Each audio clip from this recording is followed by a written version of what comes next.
সম্প্রতি কলকাতা বাংলা চলচ্চিত্রের দর্শকপ্রিয় একজন তারকা হলেন মিমি চক্রবর্তী।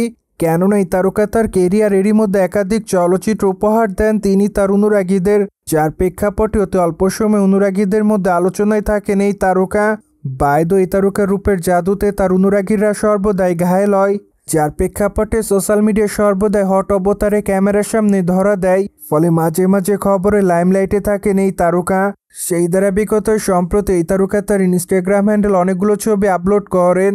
মোরোবা তার প্রকাশ করা ছবিতে দেখা যায় গাউন পরে ক্যামেরার সামনে ধরা দিতে, সেই সাথে বাঁধা চুলে হালকা মেকআপে তাকে দেখতে অনেকটা গ্ল্যামার কুইনের মতো লাগে, যার জন্য অবশ্য রীতিমতো তার রূপের প্রতি ঘায়েল হয় তার অনুরাগীরা।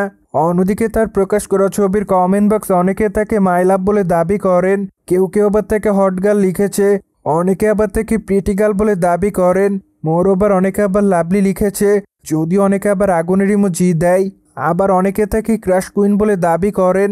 যাই হোক, টলিগঞ্জের তারকা মিমি চক্রবর্তী আপাতত অনুরাগীদের মধ্যে এভাবে আলোচনায়। বাধ্য বর্তমানে মিমি চক্রবর্তীর হাতে একাধিক প্রজেক্টের কাজ আছে বলে জানা যায়, কেননা আগামী দিনে এই তারকা তার নতুন চলচ্চিত্রের শুটিংয়ের কাজে যোগদান করবেন। মূলত খুবই তাড়াতাড়ি তিনি তার নতুন চলচ্চিত্রের নাম ঘোষণা করবেন তার অনুরাগীদের মধ্যে। অন্যদিকে টলিগঞ্জের তারকা মিমিকে সর্বশেষ অভিনয় করতে দেখা যায় তুফান চলচ্চিত্রে।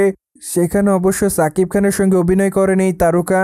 যদিও চলচ্চিত্রটিতে দুষ্টু কোকিল গানটি তার অনুরাগীদের মধ্যে ব্যাপক আকারে নজর কাড়ে, সেই সাথে গানটিতে তার পারফরমেন্স তার অনুরাগীদের কাছে আরও বেশি নজর কেড়েছিল, যার জন্য অবশ্য নতুন করে দর্শকদের মধ্যে আলোচনায় থাকেন মিমি। সোভিয়েট জেনে তো নিলেন, টলিগঞ্জের তারকা মিমি চক্রবর্তী আপাতত গ্ল্যামার রূপে অনুরাগীদের মধ্যে লাস্যময়ী অবতারে ধরা দেয়। মোরওভার এই বিষয়টি নিয়ে কোনো মতামত থাকলে অবশ্যই কমেন্ট বক্সে জানাতে ভুলবেন না। And subscribe our channel for more update.